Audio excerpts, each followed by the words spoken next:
জনসাধাৰণ আজি বানপানীত টকবকাই আছো, খোৱা পানী নাই, মাটিৰ পট্টা নাই, নামত কিন্তু এখন দিছপুৰ সমষ্টি। আৰু সেইকাৰণে আৰু এটা কথা কওঁ যে মোৰ বিৰুদ্ধে যি দুগৰাকীকৈ প্ৰাৰ্থী, নামত 5 গৰাকী, আমি মোক লৈ কিন্তু 2 গৰাকীকৈ প্ৰাৰ্থী, ভগৱানে মোক কৈছে আগুৱাই যা, কাৰণ পইচাৰ যিটো চিট বা পথ দিছপুৰবাসী ৰাইজৰ সন্মুখত এনেকুৱা এটা সন্দিখন আনি দিলে যে মই যদি নিৰ্বাচনত নুযুঁজো তেতিয়াহ'লে চিটটো হয় কংগ্ৰেছ, পথ মাৰিলে হয় কংগ্ৰেছ, এজন ডিএনএত কংগ্ৰেছ থকা আৰু আন এজন কংগ্ৰেছৰ পৰা পক্ষেপিত। আপোনালোকে চিন্তা কৰক, এই অৱস্থা ৰাজনৈতিক দলসমূহে আমাৰ দিছপুৰৰ সন্মুখত আজি আনি দিছে। সেইকাৰণে যে আজি মই অন্তত গৌৰৱেৰে ক'ব পাৰো, ভগৱানে যি মোৰ পৰীক্ষা এটা দি পাৰ কৰালে, সেই পৰীক্ষাত মই দিছপুৰীয়া সন্তানে 100ৰ ভিতৰত 100 পাইছো।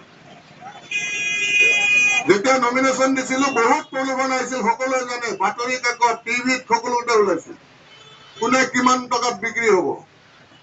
বহুতে ভাবিছিল যে আমাৰ দিছপুৰীয়া জয়ন্ত দাস, বেলতলীয়া জয়ন্ত দাসে টকাত বিক্ৰী নহ'ব, কিন্তু এই দিছপুৰীয়া সন্তানে টকাত বিক্ৰী হোৱা বস্তু নহয়, সেই প্ৰমাণ ইতিমধ্যে দিছপুৰৰ ৰাইজে সকলোৱে গম পাইছে আৰু অসমৰ ৰাইজে গম পাইছে। আৰু সেইকাৰণে একফালে আছিল যে সেই টকা পইচা যিমান লাগে সিমান, এই অৱস্থাত কথা পাতিছিল, দিল্লীত যা, দিল্লীত দায়িত্ব লৈ বহ, টকা পইচা ল, কাম কৰ, আৰামত মোৰ চলি গলো হয়। কিন্তু দিছপুৰৰ ৰাইজক সেৱা কৰাৰ যি মোৰ সৰুৰ পৰাই স্কুলীয়া জীৱনৰ পৰা যি মোৰ সপোন, সেই সপোন পূৰণৰ কাৰণে আৰু এতিয়া বিভিন্ন কথা কৈ আছে, আঁচনি কাটি দিব, অৰুণোদয় কাটি দিব। কাৰ দম আছে কোড অফ কণ্ডাক্টৰ মাজত? চৰকাৰ আছে নেকি? এতিয়া চৰকাৰেই নাই। এতিয়া এইখন চৰকাৰ নহয় নহয়, চৰকাৰ হ'ব এতিয়া। এই ইলেকশ্যনৰ পিছত, ডিক্লাৰেশ্যনৰ পিছত যোনে মেজৰিটি পায় তাত চৰকাৰ হ'ব, তাৰ পিছত আঁচনি দিয়ে নিদিয়ে।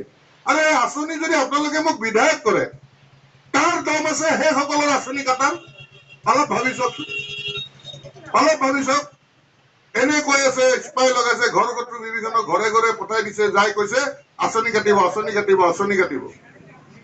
আৰু ইমানখিনিও নাজানে আঁচনি কাটিবৰ কাৰণে চৰকাৰ থাকিব লাগিব। এটা এখন কেয়াৰটেকাৰ চৰকাৰ, অকল কেয়াৰটেকাৰ চৰকাৰ এখন আছে, যোনে একো সিদ্ধান্তই ল'ব নোৱাৰে, যোনে আঁচনি দিব নোৱাৰে, আঁচনি কাটিব নোৱাৰে। আঁচনি কাটিব লগা হলে 4 মেৰ পিছত যোনে চৰকাৰ কৰিব।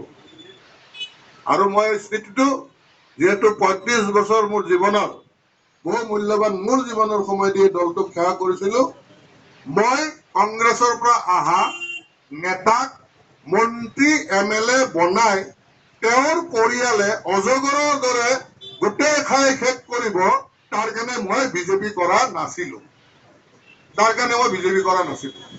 হৃদয়ত এতিয়াও বিজেপি আছে। সময়ত মই কথা পাতিম, দিল্লীৰ লগত মোৰ যোগাযোগ আছে, কথা চলি আছে, স্পষ্টভাৱে কথা চলি আছে। আৰু কোন মানুহ সংঘৰ আহি গোটেই মোক লাগি আছে সেইখিনি আপোনালোকে জানে, এতিয়াও মোৰ ঘৰত বহি আছে, আপোনালোকে জানে। আৰু সেইকাৰণে মই যি কি নিৰ্দলীয় হ'ব, একো কাম কৰিব নোৱাৰিব, কোনে কৈছে মই নিৰ্দলীয়? ৰাইজৰ মৰমৰ প্ৰাৰ্থী, মই দিছপুৰীয়া সন্তান, দিছপুৰৰ মই মৰমৰ প্ৰাৰ্থী। কোনে কৈছে মই অকলশৰীয়া?